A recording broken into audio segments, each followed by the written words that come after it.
What we're going to talk about tonight with the historian for my campaign, Robert Wesser, is some of the history of the United States, the history of the West Point Military Academy, which also happens to be in the state of New York, so it's something very important for New Yorkers to know about. And it's part of an effort of my campaign. By the time of the 250th anniversary of the founding of the United States, we should have returned to something that would be recognizable by George Washington or Alexander Hamilton. So with that, I'm going to turn it over to Bob Wesser. Okay, thank you, Diane. And what I want to do, get our slides up here. So we're going to talk about the an absolutely revolutionary, as most of what the early American Republic institutions were, a revolutionary creation of the United States Military Academy, and a revolution in the idea of what a military is supposed to do, or what it can do, as opposed to just killing people and fighting wars and stuff like that. And you can see the title, The United States Military Academy and the Scientific and Technological Renaissance that Built the Nation. And that's what we're gonna go through. And I want to start with this, though, because in many ways, these revolutionary ideas began with this Treaty of Westphalia. Now remember, Europe had gone through decades and decades of horrific religious warfare, bloody warfare, constant wars, and at a certain point it was enough. We have to come up with a different idea of how nations can work together in the common interest of all. And this begged a creation of new ideas on the identity of what a government does and what a human being is, and human development and scientific development. And there exploded out of this really somewhat of a scientific renaissance,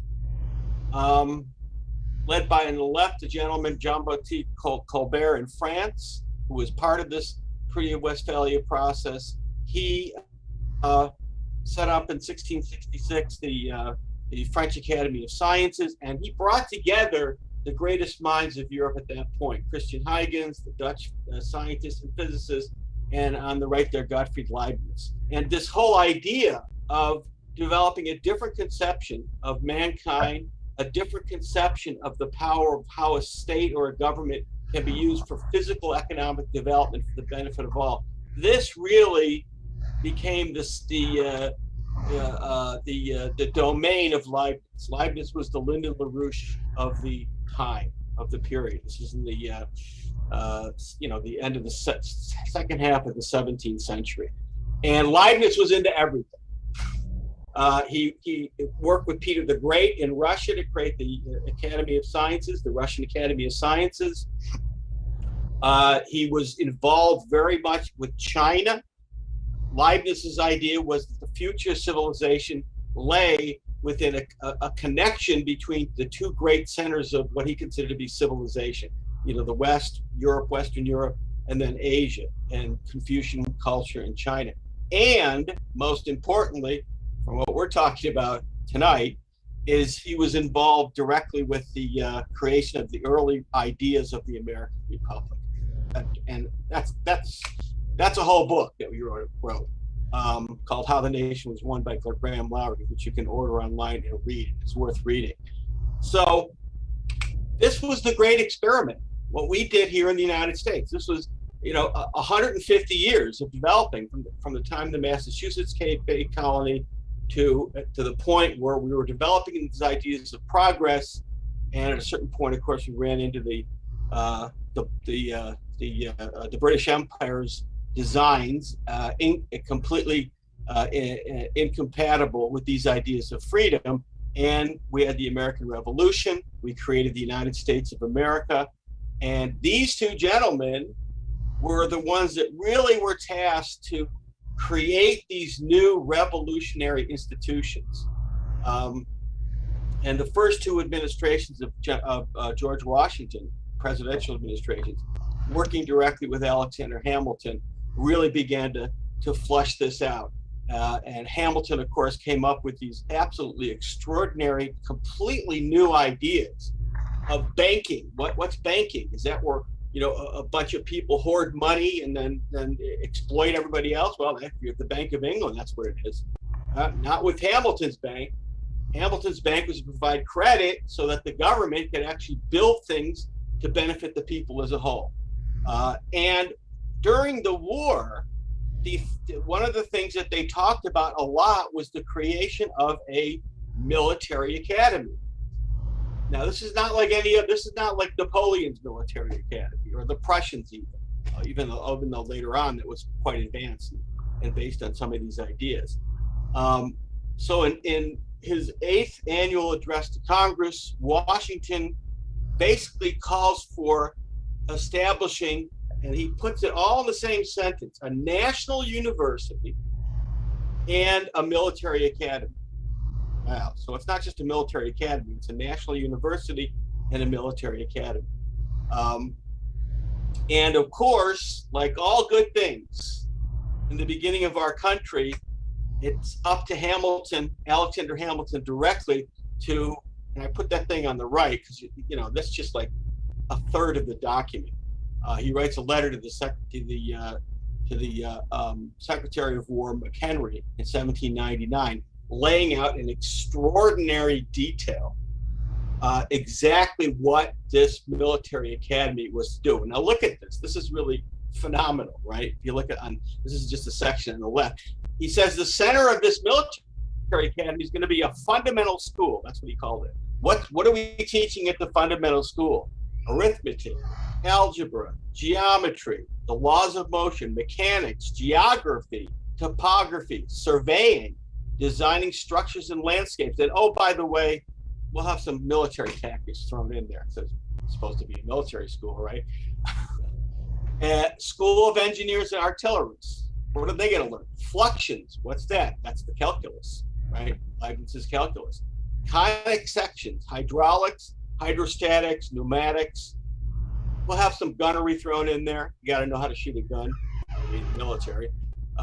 Fortifications, mining, chemistry, mineralogy, fabrication of cannon and other arms. That's important, obviously. And then the principles of construction with particular reference to aqueducts, canals, and bridges. So this is a scientific Renaissance conception of an institution, which Hamilton lays out. Now, where is this going to happen? Where is this academy supposed to be placed? Well, during the war, before we had an official alliance with the French after the Battle of Saratoga, a bunch of French engineers coming out of this Colbert tradition, disguised themselves and snuck into the United States, and led by the fellow down on the left there by the name of Duportal.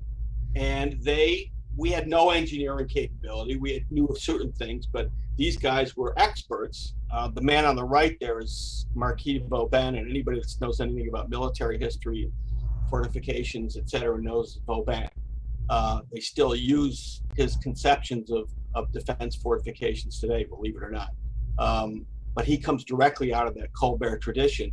And Duportal, one of the most important fortifications he created was in this little jut of land here, this spur, if you will, which is elevated and it sticks out and it creates this kind of choke point at what we now call West Point. You can see where it is on the map on the right. It's about 50 miles north of New York City.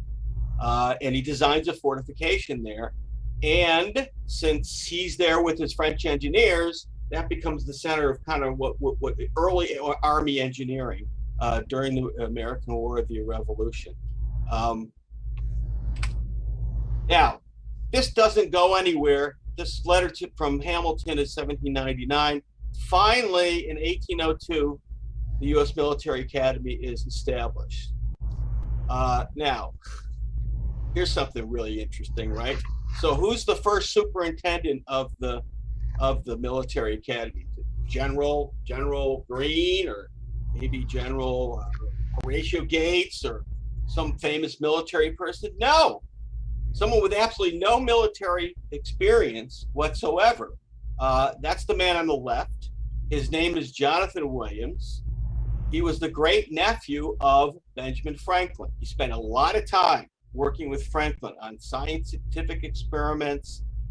He was involved in procuring arms and whatnot for the American Revolution. He was known more as a scholar and a scientist than anything to do with military. And as soon as this is set up, U.S. Military Academy at West Point, he's the first superintendent. He sets up something called the Military Philosophical Society. Wow, what's this? Well, he's got all the books from his, great uncle's library, scientific books, technical books, etc. And he creates what is at that point the largest repository of technical books in the United States. And he invites all the political leaders of the country to be part of this Military Philosophical Society. And the idea is they're going to meet regularly. They're going to discuss the latest ideas of science, technology, military matters, obviously, that's included in this. But look at what his motto is.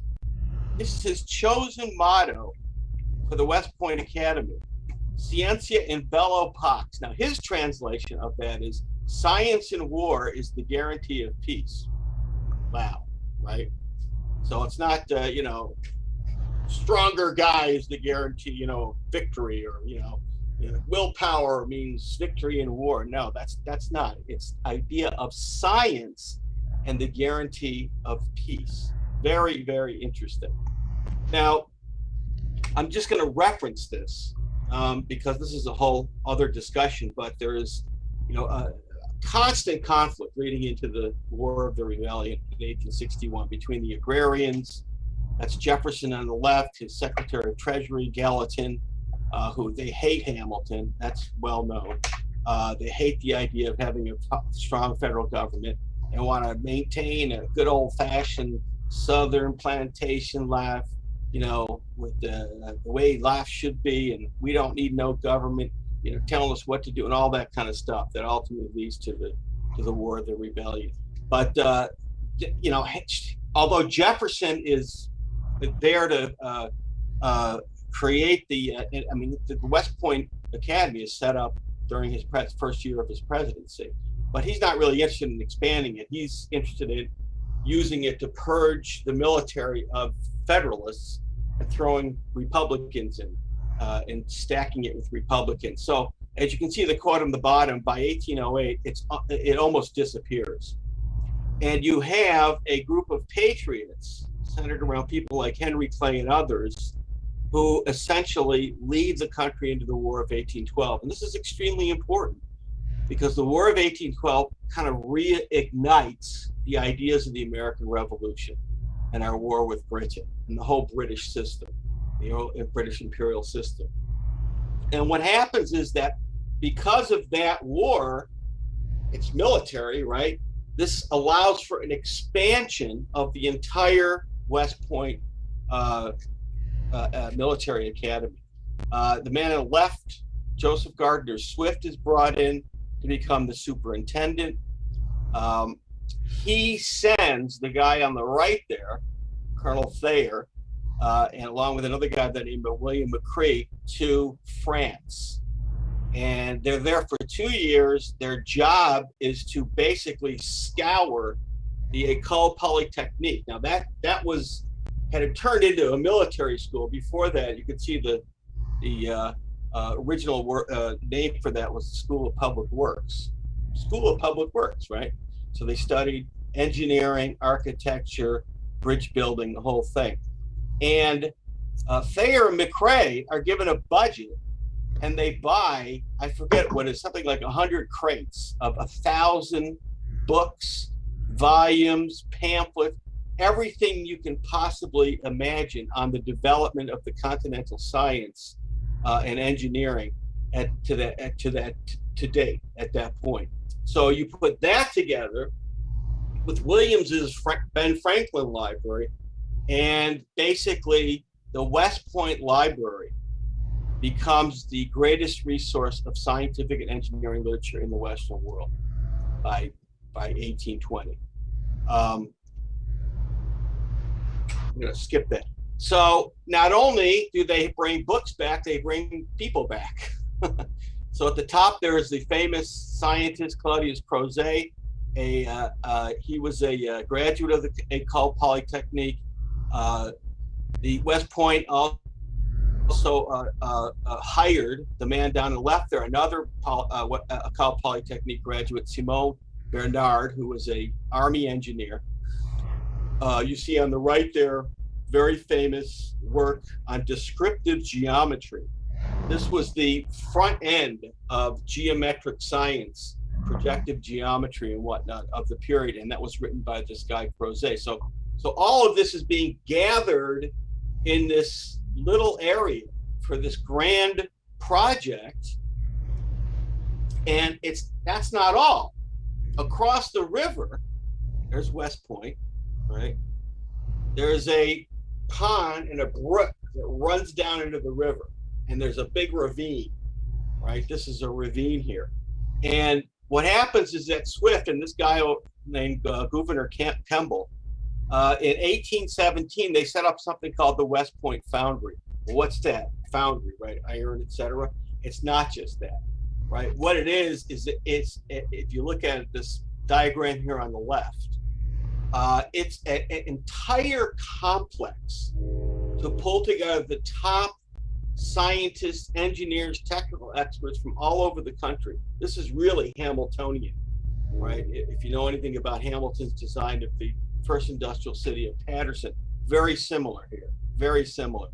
And they use the pond here and the water going down, the gravity of the water going down into the Hudson to run a huge mill. The upper right picture, I just happened to have been there a couple weeks ago. You can go there and walk through all this stuff. You can see the ruins. You can see there was a machine shop, molding shop, casting shop, a pattern shop, a blast furnace, etc. So this was the most condensed complex of scientific and industrial technological development probably anywhere in the world at that point in such a concentrated area. Now, that wasn't all. So here you have this extraordinary scientific Renaissance school, with all of the greatest ideas of European science to date. You have the ability to produce things, munitions, but also, actually, I just want to read this just to give people a sense of what this foundry was. Go back to that. The foundry was one of the pioneer manufacturing institutions of the country, whose early history, name, and position are indelibly linked with West Point. The institution produced the first steam engine built in this country for practical use, furnished all the castings for the Erie Canal, the water pipes for the Croton Aqueduct for the cities of New York, Boston, and Chicago. In the decades before 1870, it was one of the few places in the nation that combined heavy iron casting, machining, forging work to produce the largest classes of steam engines and industrial equipment, or what economists call capital goods. It could furnish machinery for water-powered mills, blowing engines for blast furnaces, marine engines for river, coastal, lake, and ocean-going vessels. It expanded from roughly 60 skilled engineers, craftsmen, and laborers to more than 400, making it one of the largest firms of its kind. And it just also, by the way, produced, for those Civil War buffs, the famous Union Paraguns, just rifled cannons, which were extremely accurate. They were cast, all of them. That's what the one on the bottom right shows. Those are cannon barrels being bored out. So not only did they have this then, but there was a political operation associated with it to make sure that this whole project succeeded. And they actually set up a newspaper. Swift was involved in this, the former superintendent at that point at West Point. Washington Irving was involved in this, James Fenimore Cooper. The paper was called The Patriot. And here's the statement of purpose of the Patriot newspaper: to encourage the domestic manufacturers of our country to sustain our shipping interests, provide for a system of internal improvements by, that's supposed to be which, our internal trade may be extended and our reliance upon ourselves increased. Finally, to harmonize agricultural, manufacturing, and commercial interests, showing that the whole may be advanced by a system of well-concerted measures. Here's the kicker. Besides political subjects, our press will be devoted to a discriminating defense of American literature. As in politics and in the arts, we would achieve our independence of other countries also in literature. And that's a direct reference to an ongoing British assault on American culture. That's a whole other story, which is absolutely fascinating. But this was associated with West Point, with the military academy. And in fact, Gouverneur Kemble, the founder along with Swift of the West Point Foundry, he would have dinners every week at his house. And Irving would be there, all sorts of people. Basically, James Paulding, the engineer, anybody that was anybody, and they would meet every week at these dinners, at these salons, and basically discuss the creation of the nation. How are we going to build the nation? What's the next project, etc. The big break in all this comes in 1824. And Calhoun is Secretary of War in 1819. Now, this is before he became a kind of crazy Confederate. But he was a fierce patriot before that.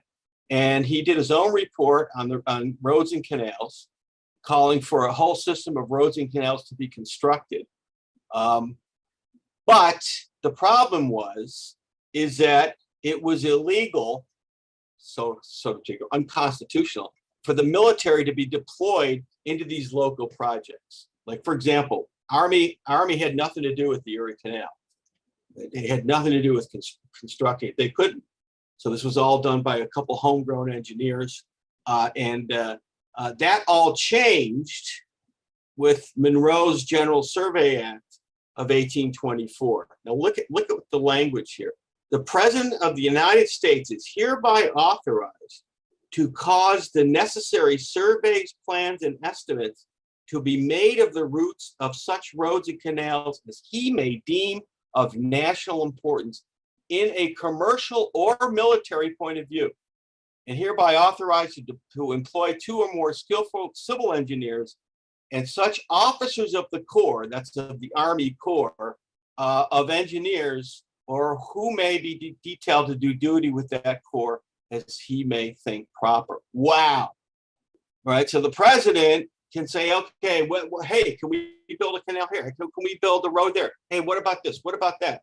And this is like the perfect storm, because following the Monroe presidency, you have John Quincy Adams, who is a real nationalist patriot out to build the nation. In the Congress, you have Henry Clay. He's in the left. On the right, you have the National Bank is revived, Nicholas Biddle. So it's like the perfect storm. It all kind of comes together. And as part of the General Survey Act, they set up the Board of Engineers for Internal Improvements. This is a West Point military operation, the Board of Engineers for Internal Improvements. And it's headed up by Bernard, the fellow that we saw earlier from the École Polytechnique from France, and another Army engineer, Joseph Totten, right? Now look at this here. This is very interesting. So they also adjust the curriculum. So they put civil engineering and the science of war. These were 2 separate courses. They're now become one course, a single course, which includes the design of roads, inland navigation, tunneling, railroads, etc. There's a quote on the bottom there by Secretary of War Peter Porter, and he basically says, you know, this West Point Military Academy is scattering the fruits of science, not just to the Army, but to the entire youth of the country. So this is a real scientific, technological revolution, renaissance project to build the nation. And what does it do? Look at this. Between 1824 and 1837, the agrarians, the anti-federalists, succeed in repealing this the General Survey Act, sorry. But look at what they do. In this very brief period, the Board of Engineers for Internal Improvements carried out the survey of 124 internal improvement projects and assisted in the construction of 90 of them. By 1840, the engineering capability had already allowed the United States to build almost 3,000 miles of operating rail. That's 75% more than all of the rail, including Britain and all of Europe. So it's an explosion of development. The map shows roads that were built. Those are in red. Blue is canals. And then starting in the 1830s, with the West Point Foundry producing the first locomotive steam engine, the creation of the railroads.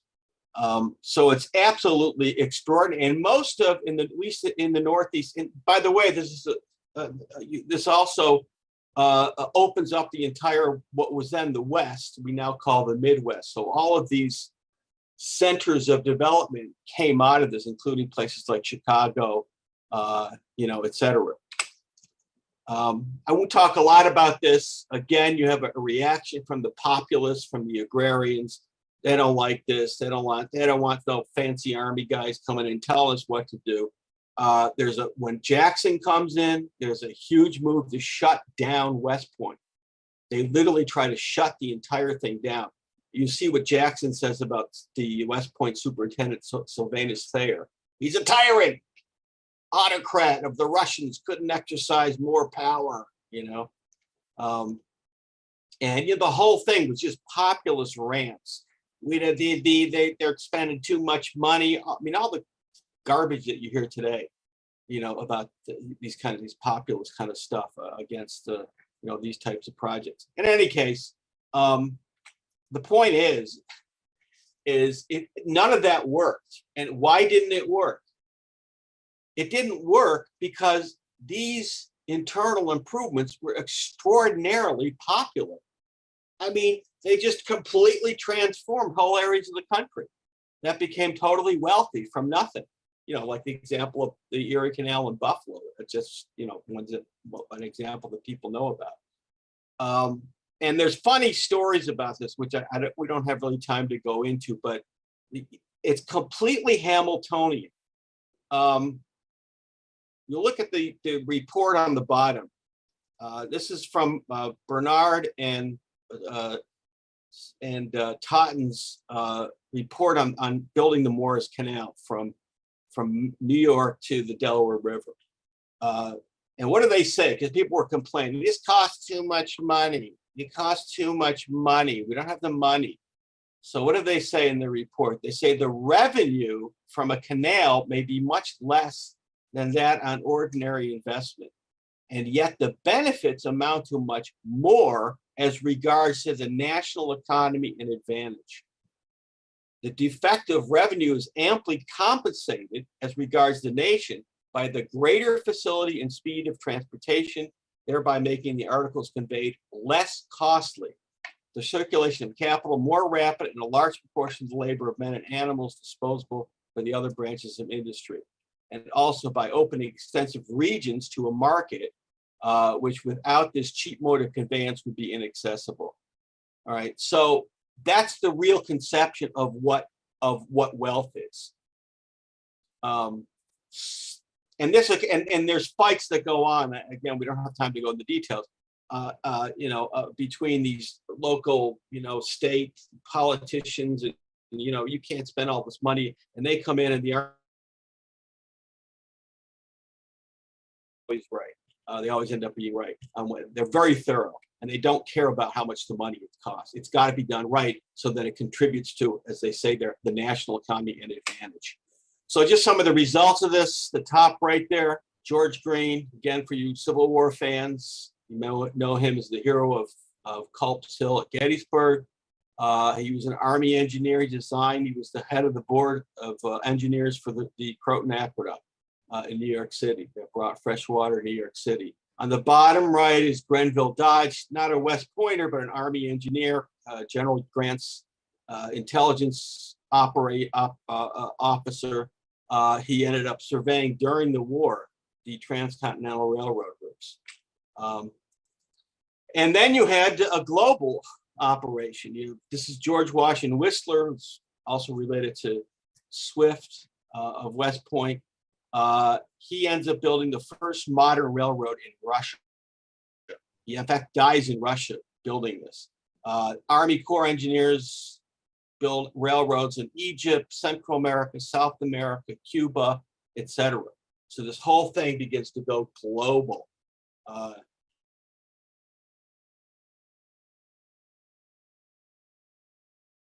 Important. Now, I kind of want to end on this. What's occurred over the last decades is the work of Lyndon and Helga LaRouche really have brought this whole Leibniz idea of a renaissance of science and technology back to life. And what I would propose as part of this new security architecture is a military collaboration, engineering collaboration between, you see on the lower left there, the Russian engineer troops, the logo there of the United States Army Corps of Engineers, and then in 2017, Xi Jinping set up in China the Army Engineering University of the PLA. So wouldn't this be a shift? You get in an American military tradition, you get the militaries of the three great powers collaborating, not to kill each other, but to build the world, to fight the real enemies, which are, of course, disease, poverty, hunger. And I'll just end on this. This is probably one of the greatest crimes of our era, going back to the death of Kennedy and the beginning of Vietnam. Instead of sending our patriotic young men and women into these horrible, insane, no-win wars, they could be doing what you see on the lower right there. The military could definitely be deployed to build all sorts of projects in the United States and internationally. And that's really what we should be doing. That's the American tradition, not the insanity and the nonsense that you see going on today. So anyway, that's basically what I have in a nutshell, as they say.